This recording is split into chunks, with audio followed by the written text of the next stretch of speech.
Hello everyone. आज के पहले क्वेश्चन में हम लोग रिवाइज करेंगे प्लांट पैथोलॉजी के कुछ साइंटिस्ट के नाम, या फिर आप कह सकते हो हिस्ट्री ऑफ प्लांट पैथोलॉजी के कुछ जरूरी साइंटिस्ट के नाम। ठीक है, तो देखो भाई यहाँ पे 4 स्टेटमेंट लिखे हैं, जिनमें से एक स्टेटमेंट है गलत। क्या है? इनकरेक्ट है, गलत है ना। वाइट वाला कलर अपन करेंगे यूज। ठीक है, तो देखो सबसे पहले क्या कह रहे हैं कि कीर्तिकार इंडिया में साइंटिस्ट थे जिन्होंने क्या किया, सबसे पहले इंडिया में फंजाइज को आइडेंटिफाई किया, फंजाइज को कलेक्ट किया। बिल्कुल सही बात है, याद रखना ये नाम। ठीक है, दूसरा ईजे बटलर। अब भाई बटलर आईपीएल की बात करें या पैथोलॉजी की बात करें, बहुत अच्छे काम किए। आईआरए जब आपका पूसा में स्टेब्लिश हुआ था, ये उस टाइम पे वहाँ पे काम कर रहे थे। ठीक है, बिहार में उस टाइम स्टेब्लिश हुआ था, बटलर जी वहाँ पे काम कर रहे थे। तो इनको father of plant pathology in India भी कहा गया। ठीक है, उसके अलावा पर ये काम जो लिखा है ना कि भाई वीट ट्रस्ट की साइकिल इंडिया में ढूंढी गई, ये इनका काम नहीं था, ये किसी और का काम था। ठीक है, बट ये चौथा वाला भी सही है। डाउनी मिल्ड्यू बाजरा भी सबसे पहले बटलर ने ही क्या क्या रिपोर्ट किया था। ठीक है, तो बटलर के बारे में क्या, plant father of plant pathology हो गई इंडिया के, और इन्होंने डाउनी मिल्ड्यू बाजरा भी रिपोर्ट किया था। तो ये काम किसने किया था? ये काम किया था केसी में था। ठीक है, ये काम किसने किया था? This was done by KC Mehta, जिन्होंने इंडिया में सबसे पहले, या फिर इनको father of wheat rust in India भी कहा जाता है। कौन? केसी मेहता। हाँ, बटलर के साथ एक आदमी और काम करते थे जिनका नाम था दस्तूर। क्या नाम था? दस्तूर। ठीक है, दस्तूर को कहा जाता है फर्स्ट इंडियन प्लांट पैथोलॉजिस्ट। क्या कहते हैं? इनके कलीग थे, इनको कहते हैं फर्स्ट इंडियन प्लांट पैथोलॉजिस्ट। ठीक है, उसके अलावा एक साइंटिस्ट आपको और बता देते हैं यहाँ पे, बस मुंडकर। ठीक है, क्योंकि इन्होंने क्या किया था 1948 में, इन्होंने 1948 में सिंगल हैंडली, मतलब खुद के दम पर इंडियन फाइटोपैथोलॉजिकल सोसाइटी स्टैब्लिश की थी। इंडियन फाइटोपैथोलॉजिकल सोसाइटी, ठीक है, क्या करी थी? इस्टेब्लिश करी थी। ठीक है, तो ये 3-4 नाम है, याद रहेंगे ना भाई। कीर्तिकार हो गए, ईजे बटलर हो गए, बटलर के कोलिग कौन? दस्तूर हो गए, उसके अलावा हमने कहा केसी मेहता एंड मुंडकर। तो ये 4-5 साइंटिस्ट के यहाँ पे नाम हो गए आपका history of plant pathology in India से। अच्छा हाँ, ठीक है, ये देखो एक क्लासिक बुक है जो लिखी थी किसने? बटलर ने लिखी थी। कौन सी book? Fungi and diseases in plants. और ये फंजाई एंड प्लांट डिसीजेज की बात करें तो ये बुक जो लिखी थी, ये लिखी थी मुंडकर ने। मुंडकर है ना, जो इंडियन फाइटो पैथोलॉजिकल सोसाइटी इन्होंने स्टार्ट की थी, इन्होंने ही ये बुक लिखी थी। तो ये बुक के नाम भी थोड़े से ध्यान रखना है। नेक्स्ट क्वेश्चन एग्रीकल्चर एक्सटेंशन का। ठीक है, आज देखो पैथोलॉजी के और एक्सटेंशन के क्वेश्चन ज़्यादा देखेंगे, थोड़े बहुत एग्रोनॉमी वगैरह सॉइल वगैरह के क्वेश्चन रहेंगे, पर आज का तो थोड़ा ज़्यादा रिवीजन हम करेंगे पैथो के रिगार्डिंग और आपका एक्सटेंशन के रिगार्डिंग। ठीक है, तो देखो भाई यहाँ पे अपन 2-3 चीज़ें स्टार्ट करते हैं। सबसे पहले क्या होती है भाई? टीचिंग। टीचिंग होगी तभी तो लर्निंग होगी। ठीक है, अब लर्निंग होगी तभी तो अडॉप्शन होंगे, तभी तो आप कोई नई चीज़ क्या करोगे? अडॉप्ट करोगे। ठीक है, तो इंपॉर्टेंट है भाई इनके स्टेप्स वगैरह। टीचिंग के स्टेप्स की बात करें तो आ जाता है क्या? एडकास, है ना। फुल फॉर्म भी पता होनी चाहिए, सिर्फ एडकास याद करने से काम नहीं चलेगा। फुल फॉर्म में क्या आया? ए से अटेंशन, है ना। अब आपको कोई नई चीज़ बतानी है, नई टेक्नोलॉजी बतानी है, तो सबसे पहले लोगों को ये बताना है कि भाई ऐसी कोई चीज़ होती है, ऐसी कोई वेराइटी होती है, ऐसी कोई टेक्नोलॉजी होती है, प्रेजेंट है, तो उनका अटेंशन खींचना है। दूसरा इंटरेस्ट, अब उनको थोड़ा सा और डिटेल दोगे कि भाई ये नई वेराइटी इसकी बहुत ज़्यादा यील्ड आती है, मतलब कुछ और इन्फॉर्मेशन दोगे कि उनको उनका इंटरेस्ट आने लगेगा कि आखिर ये चीज़ है क्या। डिजायर, अब उनका क्या होगा? डिजायर मतलब और ज़्यादा जानने का उस चीज़ के बारे में मन करेगा। ठीक है, आप उनको और ऐसी इन्फॉर्मेशन फर्निश करोगे। कन्विक्शन, अब आप उनको कन्विंस करने का ट्राई करोगे, भाई वहाँ पे उस किसान ने वो वैरायटी लगाई थी, उसको इतना फ़ायदा हुआ। ठीक है, आप उनको अब कन्विंस करने का ट्राई कर रहे हो, आप करो या एक्सटेंशन वर्कर करे। एक्शन, अब यहाँ पे क्या करना है? यहाँ पे थोड़ा जैसे डेमोन्स्ट्रेशन वगैरह दे के दिखा दिया, या ट्रायल वगैरह उनको दिखा दिया, इनपुट वगैरह ज़्यादा दिए, ईल्ड वगैरह बढ़ गई, तो उनको मतलब डिमॉन्स्ट्रेट किया, तो वो आ गया किसमें? एक्शन में आ गया। और लास्ट में क्या आएगा? सेटिस्फैक्शन। अब भाई उन्होंने ये चीज़ कर ली, अब उन्होंने देखा भाई ईल्ड ज़्यादा आ गई, तो अब वो सेटिस्फाई भी हो गए कि हाँ ईल्ड ज़्यादा आ रही है, हाँ हमारा खर्चा कम हो रहा है। ठीक है, तो कुछ ना कुछ ऐसा रिजल्ट आएगा जिसकी वजह से वो सेटिस्फाई भी वहाँ पे होंगे। तो टीचिंग के स्टेप है एक्सटेंशन, टीचिंग के स्टेप क्या हो गया? एडकास्ट। ठीक है, तो लास्ट स्टेप इसका क्या होगा? सेटिस्फैक्शन। ठीक है, लर्निंग की बात करें तो लर्निंग में होते हैं एलिमेंट्स, है ना। ये एलिमेंट्स थोड़े से इंपॉर्टेंट है, जल्दी से रिवीजन मारते हैं अपन। लर्निंग के एलिमेंट्स की बात करें तो सेंटर में जो होगा उसको क्या बोलते हैं अपन? लर्नर। तो डायरेक्ट आपसे पूछता है कि लर्निंग एलिमेंट में क्या पूछता है आपसे? कुछ ज़्यादा बड़ा हो गया ना, छोटा कर देते हैं। आपसे बोलता है कि भाई लर्निंग एलिमेंट में सेंट्रल एलिमेंट कौन सा है? लर्नर होता है, ठीक है भाई। लर्नर के आसपास है ना, लर्नर आप ही तो वे, आपके आसपास ही सारी चीज़ें घूमती है। टीचर की बात कर लें या टीचिंग मटेरियल की बात करें, है ना, टीचर उसके पैरेलल में क्या, टीचिंग मटेरियल। फिजिकल फैसिलिटीज़ की बात कर ले, फिजिकल फैसिलिटीज़ या सब्जेक्ट मैटर की बात कर लें, तो ये 5 आपके क्या हो गए, एलिमेंट हो गए, किसके, लर्निंग के हो गए, ठीक है। तो टीचिंग प्रोसेस और लर्निंग प्रोसेस, 2 चीज़ें यहाँ पे मैंने आपको बता दी। सेंट्रल आपका मेंबर कौन सा है, लर्नर होता है आपका, ठीक है, लर्निंग एलिमेंट में। और उसके अलावा अडॉप्शन की कैटेगरी देखेंगे, चिंता मत करो, उसका भी क्वेश्चन है, उसको वहीं पे डिस्कस करेंगे, ठीक है। तो हमारा यहाँ पे क्या आ गया, टीचिंग स्टेप्स हो गए, एडकास्ट और लर्निंग एलिमेंट्स हो गए। आ जाओ फिर नेक्स्ट क्वेश्चन में, सेटिस्फैक्शन इसका आंसर बिल्कुल सही है। हाँ देखो, इसे आंसर तो आपको इमेज में दिख जाना चाहिए, पर ढंग से देखना आना चाहिए बस, है ना, और क्या है। पूछ रहे वीट में, है ना, राइस में नहीं, किसमें, वीट में। राइस का भी इंपॉर्टेंट है, इसलिए जो पहली इमेज है वो वीट की नहीं है, पहली इमेज किसकी है, राइस की है ना, ये राइस है, ये वीट है। तो नंबर ऑफ स्टेमन्स आपको याद रखने हैं ना, थोड़ा मॉर्फोलॉजी भी पता होना जरूरी है, मॉर्फोलॉजी भी पता होना जरूरी है, स्पेशली राइस और वीट की तो बहुत जरूरी है, ठीक है। तो इसमें देखो भाई क्या है, नंबर ऑफ स्टेमन्स की अगर ये बात करेगा तो राइस के केस में होते हैं 6 स्टेमन्स, ये 1, ये 2, ये 3, ये 4, ये 5 और ये 6 स्टेमन्स हो गए, ठीक है। उसके अलावा अगर मैं वीट की बात करूं तो वीट में एक स्टेमन ये रहा, दूसरा स्टेमन ये रहा और तीसरा स्टेमन ये रहा। तो हमेशा याद रखना, राइस के केस में होते हैं नंबर ऑफ स्टेमन 6 और वीट के केस में इट इज ओनली 3। तो इसमें ऑप्शन नंबर 1 जो छुपा हुआ है बिल्कुल सही है, ठीक है। तो स्टेमन्स की बात हुई, आप बढ़ जाओ फिर आगे। पैथोलॉजी का भाई एक क्वेश्चन है, बाजरा की देखो 2 बहुत इंपॉर्टेंट डिसीज है, दोनों का रिवीजन कर लेते हैं, दोनों आपको याद होनी चाहिए। बाजरा, ये जो क्वेश्चन दिया है ये है एरगट ऑफ बाजरा, ठीक है, क्या है, एरगट ऑफ बाजरा। अब एक और डिसीज होती जो होती ग्रीन ईयर ऑफ बाजरा, है ना, ग्रीन ईयर या फिर डाउनी मिल्ड्यू ऑफ बाजरा, दोनों इंपॉर्टेंट डिसीजेस हैं यहाँ पे, ठीक। एरगट ऑफ बाजरा में क्या होता है, पिंक कलर का फ्लूइड निकलता है, ठीक है, और ये क्या होता है 10 से 15 दिन के अंदर ड्राई होता है, सूख जाता है। उसके अलावा जो इसमें सीड है, उसकी सीड की जगह ब्लैक कलर के स्क्लोरेशिया बनने लगते हैं यहाँ पे, ठीक है। तो सीड तो क्या होगी, पूरी खराब होगी, थोड़ा पॉइजनस भी हो जाता है, ठीक है। तो ये डिसीज क्या होगी, एरगट हो गई, फंगस से होती है, कौन सा फंगस, क्लेविसेफ फ्यूजिफॉर्मिस, ठीक है, क्या, क्लेविसेफ फ्यूजिफॉर्मिस, बहुत इंपॉर्टेंट है ये, ठीक। एरगट डिसीज ऑफ बाजरा हो गई क्लेविसेफ फ्यूजिफॉर्मिस फंगस से। दूसरा ग्रीन ईयर डिसीज या डाउनी मिल्ड्यू ऑफ बाजरा, ये भी बहुत इंपॉर्टेंट डिसीज है, जिसमें जो फ्लोरल पार्ट होता है बाजरा का वो क्या होता है, थोड़ा सा लीफ जैसा, ग्रीन लीफ जैसा, थोड़ा लीफ जैसा दिखने लगता है, इसलिए इसका नाम क्या है, ग्रीन ईयर या डाउनी मिल्ड्यू ऑफ बाजरा। ये होगा स्क्लेरोस्पोरा, स्क्लेरोस्पोरा ग्रेमिनिकोला, ठीक है, ग्रेमिनिकोला। तो ये हो गया आपका डाउनी मिल्ड्यू ऑफ बाजरा या फिर ग्रीन ईयर ऑफ बाजरा, ठीक है, ग्रीन ईयर या डाउनी मिल्ड्यू बहुत इंपॉर्टेंट है। तो एरगट ऑफ बाजरा याद रखोगे आप, ग्रीन ईयर या डाउनी मिल्ड्यू ऑफ बाजरा भी याद रखोगे, इंपॉर्टेंट है, कई बार क्वेश्चन यहाँ से बनता है, ठीक है। चलो फिर नेक्स्ट क्वेश्चन पे आओ, है ना। हाँ मुझे यार आप लोग एक चीज़ बताओ, स्पीड का हल्का सा बताना, है ना, क्योंकि देखो इसमें मुझे पता है, मैं क्लास में भी स्टूडेंट से जब पूछता हूँ ना, कुछ लोग के लिए एकदम परफेक्ट स्पीड होती है, कुछ लोग के लिए थोड़ा फास्ट होता है, कुछ लोग के लिए होता है स्लो होता है ना, क्योंकि सबका एक बेसिक नॉलेज भी अलग होता है, ठीक है। बट फिर भी आप लोग मुझे आइडिया दो, रिवीजन है तो थोड़ा सा चलो फास्ट तो चलता ही है ना, जल्दी जल्दी रिवीजन करेंगे, ठीक है, पर इतना फास्ट भी नहीं कि सब कुछ उड़ जाए। तो ये देखो भाई क्वेश्चन पूछा है आपका कि वर्टिकल रेजिस्टेंस क्या है, हॉरिजॉन्टल रेजिस्टेंस वगैरह क्या है। वर्टिकल मतलब क्या होता है, जैसे मान लो ये कोई इंसेक्ट है ना, ये इंसेक्ट है ना, इसकी अलग अलग रेसेस हैं, ठीक है, सॉरी क्या बोल दिया मैंने, हाँ नहीं सही है, वैसे ये भी चलेगा। ये इंसेक्ट है, इसकी एक सिंगल रेस है, ठीक है, या फिर हो सकता है एक इंसेक्ट है उसकी बहुत सारी रेसेस है, ठीक है, बहुत सारी रेसेस है। अगर कोई प्लांट रेजिस्टेंस रखता है एक सिंगल रेस, इंसेक्ट के एक सिंगल रेस के अगेंस्ट, ठीक है, पैथोजन के, इंसेक्ट नहीं पैथोजन, इंसेक्ट लिखा है क्या, पैथोजन करो उसको पैथोजन, ठीक है। क्या बोला रेजिस्टेंस में, अगर कोई प्लांट सिंगल पैथोजन के एक रेस के अगेंस्ट रेजिस्टेंस रखता है तो उसको अपन बोलते हैं क्या, वर्टिकल रेजिस्टेंस, ठीक है। यहाँ पे 1 या फिर फ्यू जीन्स ही इस चीज़ को कंट्रोल करती है, फ्यू जीन्स।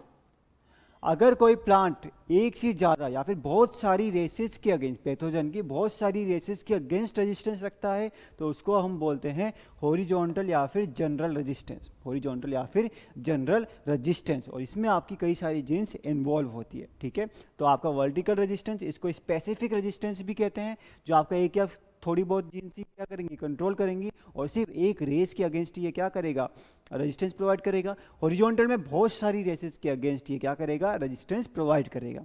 ठीक है, तो ये बेसिक डिफरेंस है। तो अगर स्पेसिफिक रेजिस्टेंस की बात करें तो इसका आंसर हो जाएगा वर्टिकल रेजिस्टेंस। सॉइल का भी एक क्वेश्चन डाल ही दिया भाई, फिर आप कहोगे sir patho patho extension extension है ना, तो क्या कहे मैंने, एक सॉइल का डाल दिया, एक पैथो का डाल दिया। अब देखो इसमें क्या कह रहा है, कुछ देखो डाला क्या यहाँ पे, बस फादर्स रिवाइज कर लेते हैं। ठीक है, लेदर जैसे हो गए father of Indian soil science, father of Indian soil science. ठीक है, father of Indian soil science. उसके अलावा ये father of Indian agricultural chemistry भी है। ठीक है, दो चीज़ें हो गई। एस विनोग्रेड्स की फादर ऑफ सॉइल माइक्रोबायोलॉजी हो गए, माइक्रोबायोलॉजी। और लाइबिक की बात करें तो ये फादर ऑफ एग्रीकल्चरल केमिस्ट्री, इसके एग्रीकल्चरल केमिस्ट्री। अब आप ये मत कहना कि सर ये लेदर में भी एग्रीकल्चर केमिस्ट्री यहाँ भी है ना, लेदर क्या है, इंडियन एग्रीकल्चर केमिस्ट्री, ये क्या है, ओवरऑल एग्रीकल्चर केमिस्ट्री। ठीक है, सबसे पहले साइंटिफिक चीज़ें लाना एग्रीकल्चर में ये लाइबिक ने तो स्टार्ट किया था ना। ठीक है, तो इंडियन सॉइल साइंस है ना, फादर ऑफ सॉइल साइंस सबको पता है वीवी डॉकुचे, और यहाँ पे आपका क्या है, ये father of Indian soil science है जेडब्ल्यू लेदर, और Daniel Hillel is father of soil physics.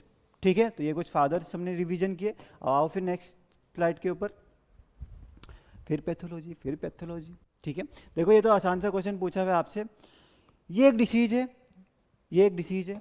ठीक है, अच्छा हाँ चलो एक चीज़ आपके लिए क्वेश्चन बनता है यहाँ पे, आसान सा ही क्वेश्चन है। ठीक है, इसका आप मुझे कॉजल एजेंट का नाम लिखो, बहुत आसान सा क्वेश्चन पूछ रहा हूँ आपसे, इसका कॉजल एजेंट का साइंटिफिक नेम क्या होता है वो आप मुझे बताओ। कौन सा बैक्टीरिया है ना, बैक्टीरियल डिसीज है तो कौन सा बैक्टीरिया है। ठीक, तो देखो क्या बोला हुआ है कि वाटर शॉक येलोविश स्ट्राइप बनते हैं लीफ ब्लेड के ऊपर। ठीक है, वेवी मार्जिन होता है, क्रिसक सिम्टम होता है, ये सब होता है। ठीक है, और देखो इसमें होता है क्या है, जो बैक्टीरिया होता है ना, सबसे पहले इसमें जो सिम्टम है वो हो गया क्या, क्रिसक सिम्टम। ठीक है, या फिर आप बोल दो क्या, सीडलिंग ब्लाइट, क्या बोला मैंने, सीडलिंग ब्लाइट या सीडलिंग विल्ट, विल्ट। सीडलिंग पूरी की पूरी सूख जाती है, देखो पूरी सीडलिंग सूख चुकी है, विल्ट कर चुकी है, तो और क्या हो गई, किल हो गई, इसको अपन बोलते हैं क्या, क्रिसक सिम्टम। दूसरा सिम्टम क्या होता है, जो लीफ है इसकी जो मार्जिन है ना वो येलो पड़ने लग जाती है। ठीक है, मार्जिन क्या होती है, येलो पड़ने लग जाती है, लिजाइंस बनने लगते हैं येलो येलो से। ठीक है, उसके अलावा ये क्या होता है, इसका मिडरी वगैरह आप छोड़ दो ना तो पूरी की पूरी लीफ क्या होती है, सूखने लग जाती है। ठीक है, पूरी की पूरी लीफ सूखने लग जाती है। इसके अलावा इसमें जो लिजाइंस वगैरह बनते हैं ना वो थोड़े से क्या होते हैं, आप उनको अगर प्रेस करोगे तो उनसे ऊज निकलेगा। ठीक है, बैक्टीरिया होता है तो बैक्टीरिया का ये एक सिम्टम है कि ऊज जनरली सिक्रेट करते हैं। इससे पता क्या चलता है, अगर स्टेम बोरर का सिम्टम भी थोड़ा ऐसा ही दिखता है, अगर ये स्टेम बोरर का है या फिर आपका किसका है, आपका ये मतलब बैक्टीरिया का है, तो उसको प्रेस करोगे अगर ऊज निकलता है तो फिर वो बैक्टीरिया का सिम्टम है, ना कि स्टेम बोरर का। ठीक है, तो इस तरीके की वेवी मार्जिन इसमें बनने लगती है जैसे इसमें दिख रही है। तो ये आपकी हो गई क्या, bacterial leaf blight of rice. ठीक है, तो ये बैक्टीरियल लीफ ब्लाइट है राइस के केस में। ठीक है, क्रिसक सिम्टम इंपॉर्टेंट है आपका कि किसके साथ रिलेटेड है।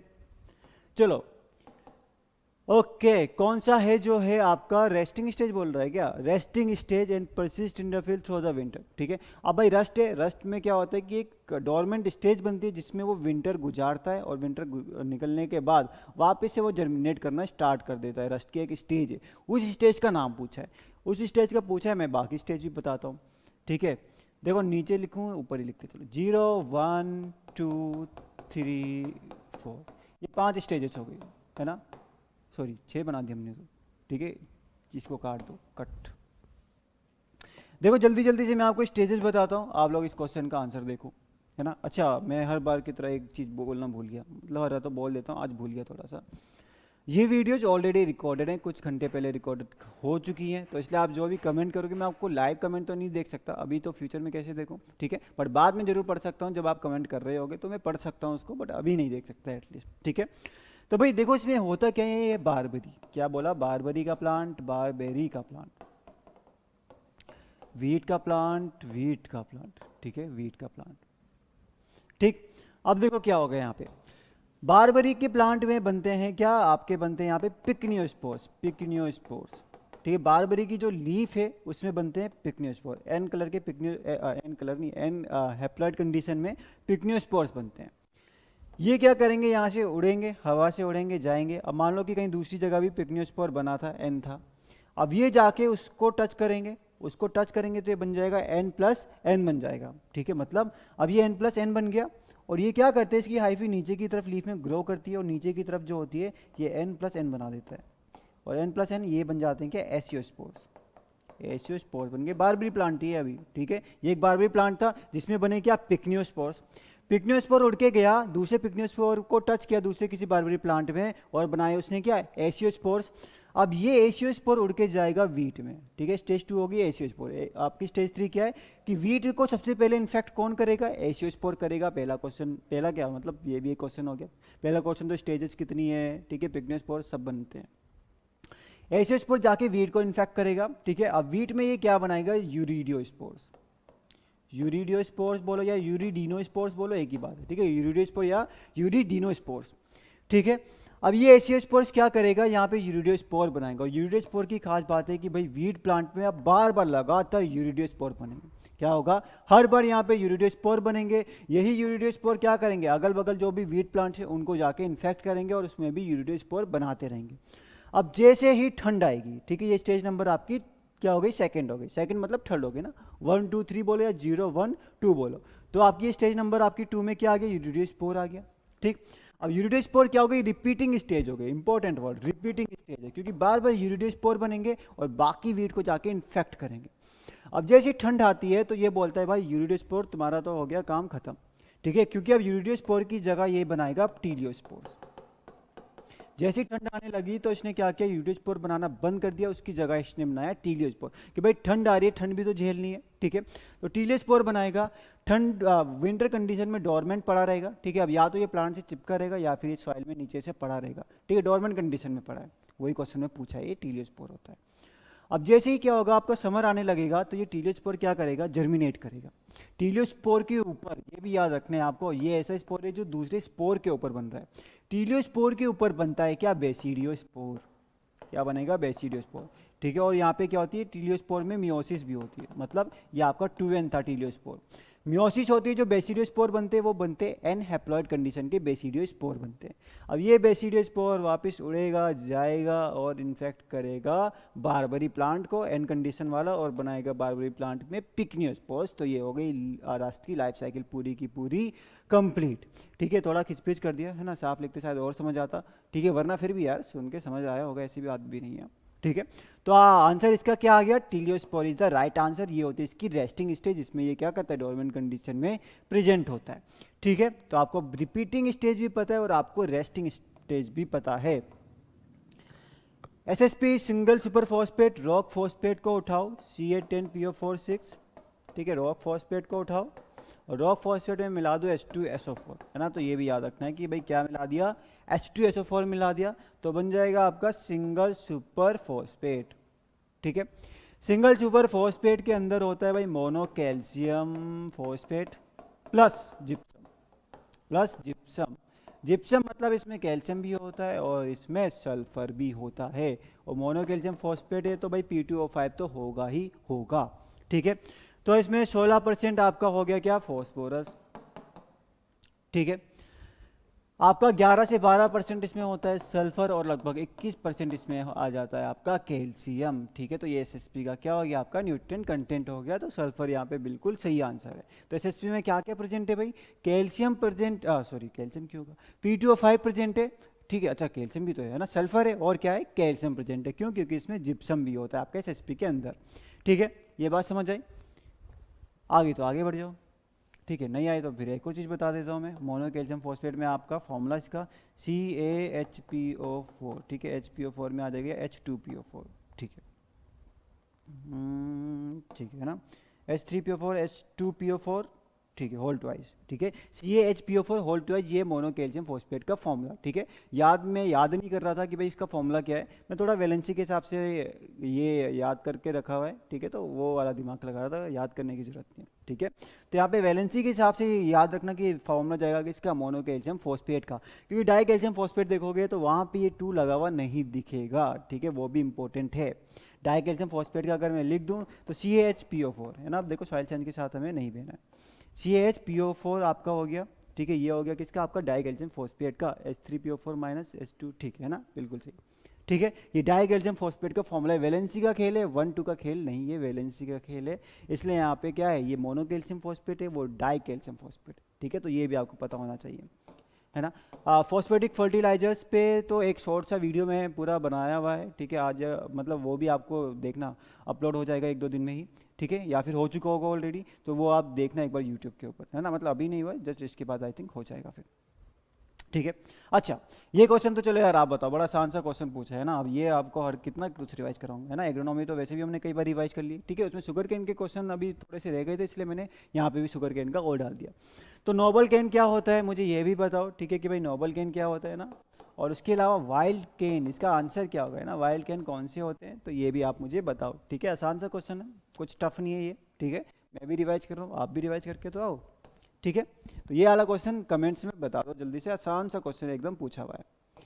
अब देखो, इसलिए वहाँ पे मैंने अडॉप्शन वाला कहा था कि बाद में डिस्कस करते हैं, क्योंकि यहाँ पे आ गया, ठीक है। ये बोल रहा है कि स्टेजेस ऑफ अडॉप्शन, ठीक है, कैटेगरी नहीं, यहाँ पे बोल रहा है अडॉप्शन के स्टेजेस। हमने सबसे पहले बोला भाई लर्निंग होगी, लर्निंग होगी तो फिर सॉरी, सबसे पहले टीचिंग होगी, टीचिंग होगी, टीचिंग होगी तो क्या होगा, लर्निंग होगी, लर्निंग होगी, और उसके बाद अपन चीज़ों को क्या करेंगे, अडॉप्ट करेंगे, है ना। तो भाई यहाँ पे तो आप बस याद कर लो स्टेजेस कैसे, AIETA, है ना। हमारा जैसे क्या हो गया, ऑल इंडिया एजुकेशनल टूर, है ना। हमारा तो यही जाता था भाई, ऑल इंडिया एजुकेशनल टूर, अच्छा खासा। तो इसमें AIETA ही नहीं याद करना, फुल फॉर्म भी याद रखनी है, awareness, interest, evaluation, trial and adoption, ठीक है। ये आप देखो यहाँ पे सब लिखा हुआ है, ये टीचिंग के स्टेप्स हैं, एडकास्ट, ठीक है। Learner, teacher, teaching material, subject matter, physical वाला हो गया, ये आपका वो हो गया, क्या बोलते हैं उसको, लर्निंग एलिमेंट्स, लर्निंग एलिमेंट्स हो गए ये, ठीक है, एलिमेंट्स हो गए, इसमें अडॉप्शन वाला बस वर्ड नहीं था, ठीक है। उसके बाद क्या आ गया, ठीक है ना, ये दो आप, ये 3 आपके हो गए, ये आपका आपका अडॉप्शन का हो गया, ये अडॉप्शन की स्टेजेस हैं, ये वाला आपकी टीचिंग की जो हमने डिस्कस किया, और ये वाला आपके लर्नर के एलिमेंट है, अगर आप अडॉप्शन वाला पार्ट हटा दोगे, ठीक है। तो ये 3 आपके यहाँ पे ऑप्शन भी अच्छे हो गए। चलो फिर नेक्स्ट क्वेश्चन पे आ जाओ, ठीक है ना, ए ऑप्शन बिल्कुल सही है। क्या पूछा, क्या पूछा, क्या पूछा, पंचायती राज सिस्टम भाई, तो सबको ही पता है ना, पंचायती राज सिस्टम किसको नहीं पता है। तो देखो भाई हुआ क्या, 1957 में, है ना, 1957 में गवर्नमेंट ऑफ इंडिया ने एक कमेटी बनाई, जिस कमेटी का नाम था बलवंत राय मेहता कमेटी, ठीक है। बलवंत राय मेहता गुजरात के चीफ मिनिस्टर थे, उन्होंने इस कमेटी को हेड किया, तो उनके नाम पे कमेटी पड़ गई। तो मतलब कि गवर्नमेंट ढंग से और अच्छे से कैसे चलाई जा सके, गवर्नमेंट चलाने में परेशानियां आ रही थी। तो इन्होंने 1959 में रिकमेंड किया, और 1959 में ही 1959 2 अक्टूबर 1959 को नागौर डिस्ट्रिक्ट राजस्थान, है ना, जल्दी से रिवीजन कर ले रहे हैं, नागौर डिस्ट्रिक्ट राजस्थान में इनॉग्रेट किया था पंडित जवाहरलाल नेहरू जी ने, कि पंचायती राज सिस्टम, ठीक है। तो ये बलवंत राय मेहता कमेटी ने बोला कि भाई डेमोक्रेटिक डिसेंट्रलाइजेशन करो, मतलब गवर्नमेंट की पावर को आप डिस्ट्रीब्यूट करो, बांट दो, किस में बांट दो, डिस्ट्रिक्ट लेवल पे बांट दो, ब्लॉक लेवल पे बांट दो, और विलेज लेवल पे बांट दो, 3 टायर सिस्टम, आप अपनी पावर को इस तरीके से बांट दो। भाई अब पर डेमोक्रेटिक डिसेंट्रलाइजेशन, है ना, अभी के लोग ना समझ पाए तो उस टाइम कैसे समझते, तो उसका नाम चेंज कर दिया, बोला कि इसका नाम होगा पंचायती राज सिस्टम, ठीक है। उसके अलावा एक और कमेटी यहाँ से जुड़ी हुई है, जिसका नाम है Ashok Mehta committee.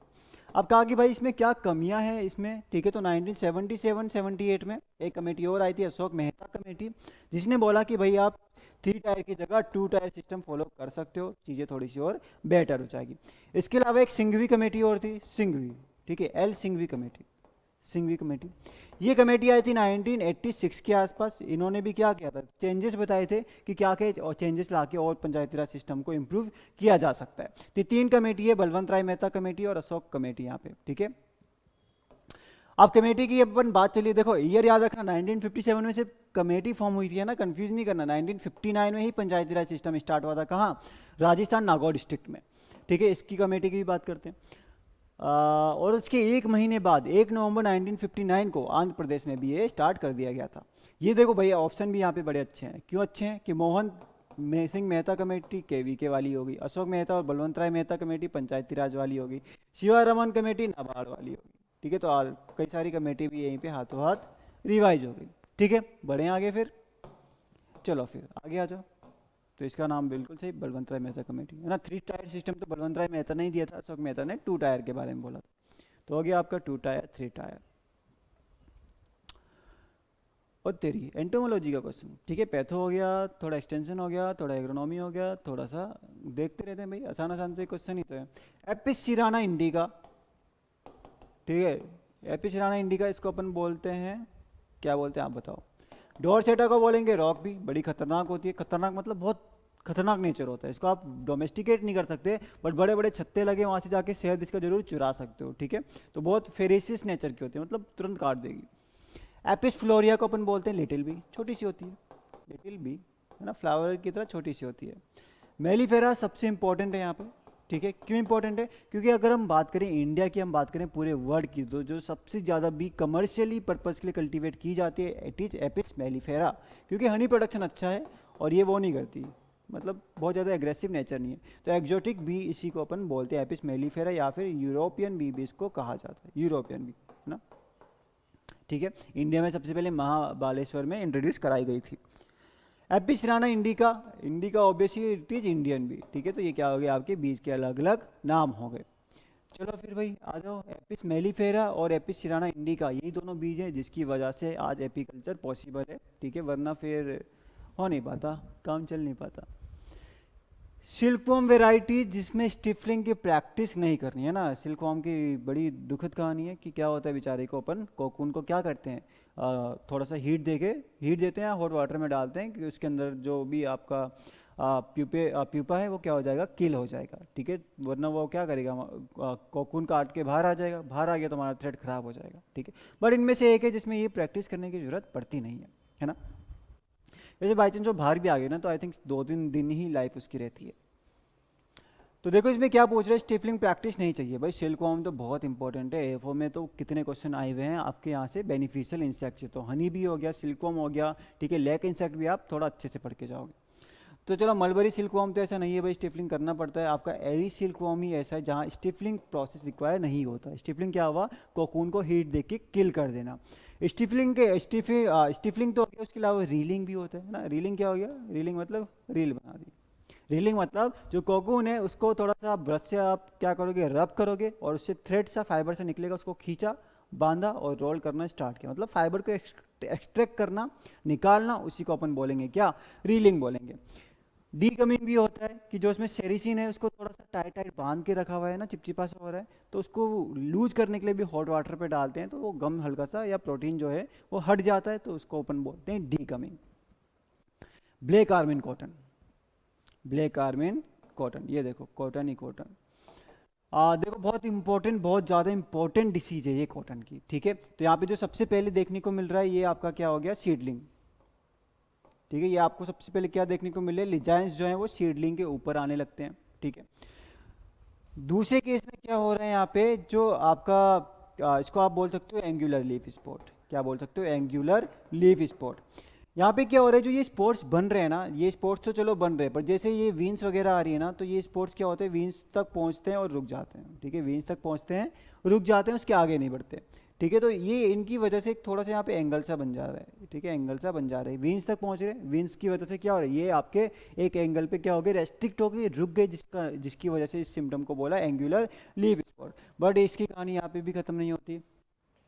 Wien necrosis भी इसका सिम्टम है, ठीक है, बहुत सारी चीज़ें करता है। वीन नेक्रोसिस भी इसका सिम्टम है कि वीन्स जो है वो आपकी क्या हो रही है, वहाँ पे वीन्स बच गई थी, यहाँ पे वीन्स ही जा रही हैं, वीन्स की नेक्रोसिस हो रही है, वीन्स का जो टिश्यू है वो क्या हो रहा है, डेड हो जा रहा है, वीन नेक्रोसिस हो गई।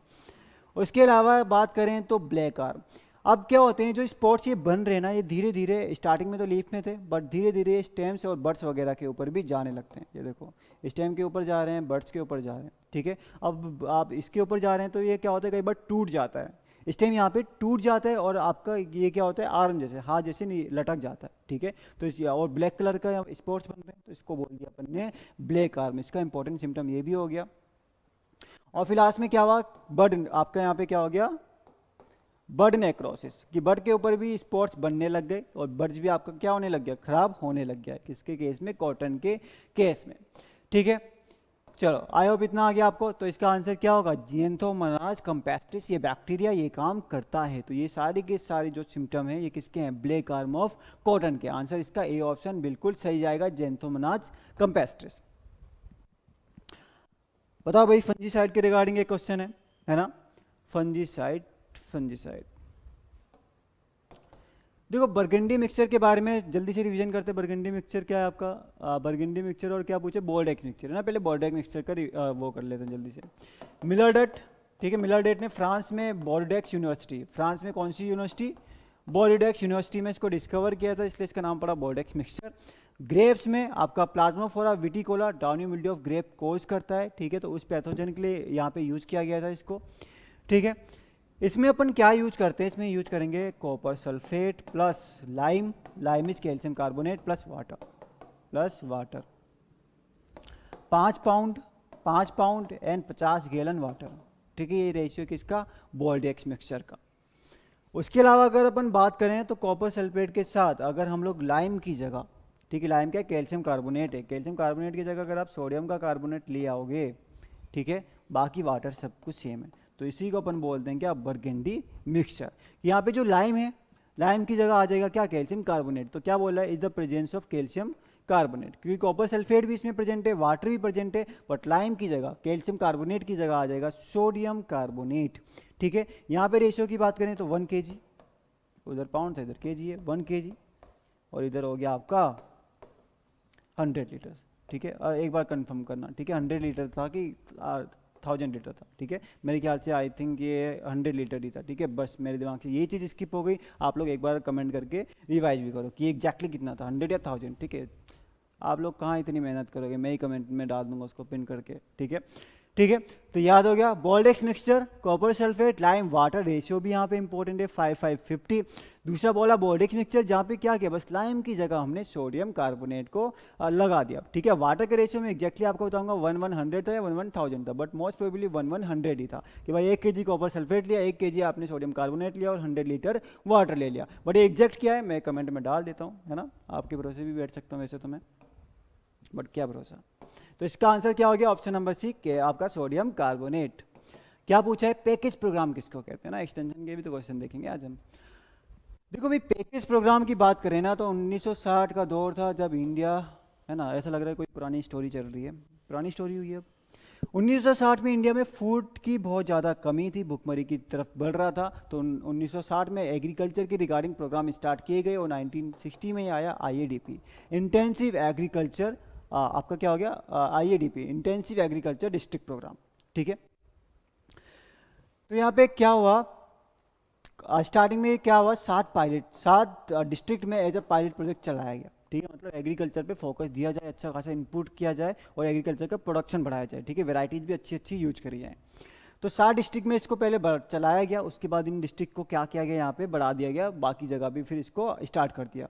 यहाँ पे क्या किया गया, पैकेज ऑफ प्रैक्टिसेज बताई गई, ठीक है, पैकेज ऑफ प्रैक्टिसेज बताई गई कि भाई इतना फर्टिलाइजर डालो, इतना सीड रेट डालो, ठीक है, आपको इरिगेशन कितना देना, हर चीज़ किसानों को बताएगी ताकि ढंग से यील्ड आ सके, तो इसीलिए इसको बोला गया क्या, पैकेज प्रोग्राम, ठीक है। तो IADP याद रहेगा 1960 में आया था, 7 डिस्ट्रिक्ट में स्टार्टिंग में स्टार्ट किया गया, उसके अलावा इसको पैकेज प्रोग्राम भी कहा जाता है।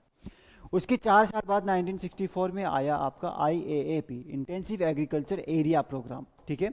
IADP और IAAP दोनों थोड़े से सेम है, क्यों, क्योंकि IADP जो था ना वो आपका मतलब बहुत ज़्यादा अच्छा चला, बहुत फ़ायदा हुआ उसका, बट अब गवर्नमेंट को था कि भाई अब IADP का फ़ायदा में कंटिन्यू करना है, बट IADP में हमारा खर्चा बहुत हो रहा है, बहुत ज़्यादा इंटेंसिव कल्टीवेशन करा रहे हैं, तो IAAP क्या था, उसका एक डाइल्यूट वर्जन कि अब उतना खर्चा नहीं करना, थोड़ा सा उन चीज़ों को कम कर दिया और एरिया और ज़्यादा बढ़ा दिया वहाँ पे, ठीक है। तो उसी चीज़ का फ़ायदा एक्सटेंड करने के लिए 1964 में IAAP भी लॉन्च किया गया, ठीक है। तो ये भी आपके इंपॉर्टेंट प्रोग्राम है 1960 के। फिर 66 और 67 तो सबको पता है, हाई यील्डिंग वेराइटी प्रोग्राम आया था, जब आपका ग्रीन रिवॉल्यूशन आप कह सकते हो 66-67 में स्टार्ट हुआ था। अच्छा चलो एनिमेशन कभी कभी छूट जाता है, कोई नहीं, है ना, ठीक है। तो ये आपको ग्राफ बहुत इंपॉर्टेंट सिंपल सा आसान सा ग्राफ है जो आपको याद रखना है। यहाँ क्या बोला आपको, कैटेगरी के बारे में पूछा आपसे, ठीक है, अडॉप्टर्स की कैटेगरी है ये, क्या है, category of adopters, adopters category, अलग अलग कैटेगरी के अडॉप्टर्स होते हैं, मतलब हर कोई अलग तरीके से चीज़ों को अडॉप्ट करता है। जैसे मैं पढ़ा ही रहा हूँ तो अब किसी ने पहले से रिवीजन किया होगा, बड़ा आसान होगा, किसी ने थोड़ा कम किया होगा तो चलो रिवीजन हो रहा है, किसी ने बिल्कुल नहीं किया होगा तो उसके लिए थोड़ा नया भी हो सकता है, ठीक है। तो हर किसी का क्या है, अडॉप्शन प्रोसेस थोड़ा सा अलग है। तो सबसे पहले इसमें आते हैं इनोवेटर्स, जो होते हैं थोड़े से यंग, ठीक है, यंग है, जोश थोड़ा ज़्यादा है, रिस्क लेने की एबिलिटी भी है, नई चीज़ें ट्राई करने की इनमें क्या है, मतलब एक अंदर से है इनको। ठीक है। तो इनको बोला इनोवेटर्स वेंचर सम, ठीक है, वेंचर सम इनको बोल दिया, पर बहुत कम लोग होते हैं ऐसे कि इतना रिस्क ले सकें, फाइनेंशियली भी थोड़ा स्टेबल होंगे, ठीक है। रुपये ही नहीं होंगे तो फिर भाई बंदा रिस्क लेगा ही कैसे। उसके बाद आते हैं अर्ली अडॉप्टर्स, जो देखते हैं कि भाई इनोवेटर्स कुछ नया तो कर रहे हैं, अपन भी इसको क्या करें, ट्राई करें। इसमें भी अच्छे खासे मतलब रिस्पेक्टफुल होते हैं, अच्छी खासी रिस्पेक्ट होती है इनकी भी सोसाइटी में। फिर आते हैं अर्ली मेजोरिटी, है ना, डेलिब्रेट होते हैं। अब ये देख रहे होते हैं कि भाई हम कहीं मतलब कि क्या करें, अपन भी इनको स्टार्ट करते हैं, नई टेक्नोलॉजी लग रहा है कि अच्छी है, ठीक है, डेलिब्रेट है। फिर आते हैं लेट मेजोरिटी। अब ये बड़ा सोच समझ के काम करते हैं, ये देखते हैं कि इनको फ़ायदा हो रहा है कि हमें नुकसान तो नहीं होगा, बहुत सोच समझ के जाते हैं, इसलिए इसको बोला क्या, स्केप्टिकल बोला, ठीक है। बहुत सोच समझ के धीरे धीरे जब एवरेज पॉपुलेशन इस चीज़ को ऑलरेडी अडॉप्ट कर चुकी होगी, उसके बाद आएंगे कौन, लेट मेजोरिटी आएंगे, ठीक है। बहुत सारे लोग होते हैं जो फिर बाद में उस चीज़ को एक्सेप्ट करना स्टार्ट करते हैं। लास्ट में थोड़े से पीछे रह जाते हैं लेगार्ड्स, है ना, ट्रेडिशनल जिनको बोला लेगार्ड, ठीक है। इनको मतलब ट्रेडिशन वगैरह पे बहुत ज़्यादा ही वो रहते हैं, ये फाइनेंशियली भी थोड़े से क्या हो जाएंगे, थोड़े से मतलब फाइनेंशियली भी उतने स्ट्रॉन्ग नहीं है, तो ऑब्वियस सी बात है इतना रिस्क ले नहीं सकते, तो ये बहुत सोच समझ के एकदम लास्ट में जाके चीज़ों को, मतलब ये पुरानी चीज़ों के साथ ही लगे रहते हैं कि मतलब इतने ट्रेडिशन से इतने सालों से वो चीज़ चली आ रही है, वही चलने दो, नया रिस्क लेने का मतलब बिल्कुल रिस्क ले ही नहीं सकते, ठीक है। तो जब देख रहे हैं कि अब हर कोई बगल में कर रहा है कि चलो अच्छी चीज़ है, तो फिर फाइनली उस चीज़ को अडॉप्ट करते हैं। तो यहाँ पे क्या गलत हो गया, लेट मेजोरिटी इज कैपिटिकल, है ना, बहुत इंपॉर्टेंट है, ये नाम भी याद रखने हैं भाई आपको, ठीक है। तो ये हो गया आपका नाम भी याद रखने, और परसेंटेज भी देख लो लिखे हुए हैं, 2.5%, 13.5, ठीक है, 2.5, 13.5, 34, 16% रहेगा याद। तो बढ़ते हैं आगे नेक्स्ट क्वेश्चन में, एक दो क्वेश्चन आई थिंक और होंगे। क्या पूछा भाई, डाउनी मिल्ड्यू कॉजिंग पैथोजन, अच्छा है ना, एक दो क्वेश्चन ही और, ठीक है, इंपॉर्टेंट क्वेश्चन है ये वाला भी। डाउनी मिल्ड्यू की अपन बात करें, पाउडरी मिल्ड्यू की अपन बात करें, और आपके ये रस्ट वाले जो पैथोजन्स होते हैं, these all are obligate parasites, ठीक है, सारे के सारे ऑब्लिगेट पैरासाइट्स हैं। कलर ही चेंज हो गया हमारा, ठीक है, सारे के सारे क्या हैं, ऑब्लिगेट पैरासाइट है। अब याद रखना, डाउनी मिल्ड्यू की बात करी अपन ने, पाउडरी मिल्ड्यू की बात करिए, और रस्ट कॉजिंग पेस्ट की बात करिए, ठीक है। ये तीन हो गए क्या है, पक्षियाँ भी अगर आप बोलोगे it is also obligate parasite, ठीक है।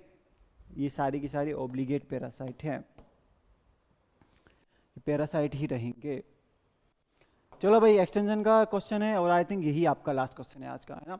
कह रहे कि भाई एक सिंगल पीस ऑफ पेपर है जिसको आप एक दो बार फोल्ड कर सकते हो, ठीक है, मतलब इंफॉर्मेशन दी हुई है इस पेपर में, बट इसको आप एक बार फोल्ड कर सकते हो, तो इसको क्या बोलते हैं, बुकलेट, फोल्डर, लीफलेट, बुलेटिन, है ना।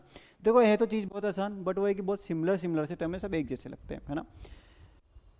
बुकलेट की बात करें ना, तो बुकलेट आपका 20 से लेके 50 पेजेस के बीच में होता है, ठीक है। बुकलेट मतलब एक बुक जैसी हो गई, बट अब ऐसे भी नहीं कि पूरी नॉवल दे दी, 20 से 50 पेज की बुकलेट है, अच्छी खासी इन्फॉर्मेशन इसके अंदर स्टोर करके।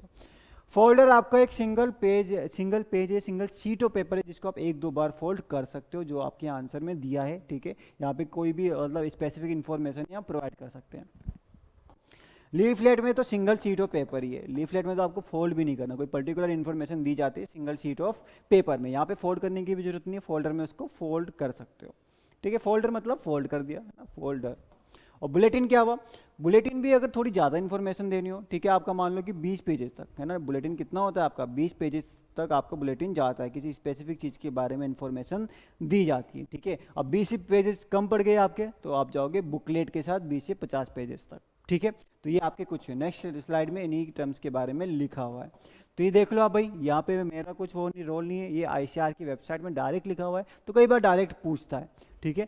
तो लीफलेट आपको पता है सिंगल शीट है पेपर, फोल्डर आपको पता है सिंगल शीट है जिसको अपन फोल्ड कर सकते हैं, पैम्पलेट, अच्छा पैम्पलेट भी लिखा हुआ है यहाँ पे, ठीक है, दोनों साइड प्रिंटेड होता है, अच्छे अच्छे फोटोज वगैरह डाली जाती है ना, ताकि क्या हो, एक अट्रैक्टिव बनाते हैं उसको। बुलेटिन में आपको क्या है 20 पेजेस तक ही जाएगा, और बुकलेट की बात करें तो आपका 20 से 50 पेजेस तक जाएगा, ठीक है। तो ये हुई आज की रिवीजन क्लास आपकी कंप्लीट, और नेक्स्ट क्लास में और क्वेश्चन डिस्कस करेंगे, ठीक है। फीडबैक देते रहो, और चुपचाप से इतना बड़ा थम्स अप बनाए तो थम्स अप वीडियो को कर दिया करो, थोड़ी सी भी हेल्पफुल होती है, ठीक है गाइज। नेक्स्ट रिवीजन क्लास में मिलेंगे, पढ़ते रहो, और रोज अपन कोशिश करेंगे रिवीजन करने, ठीक है। Okay, thank you so much, मिलते हैं नेक्स्ट क्लास में।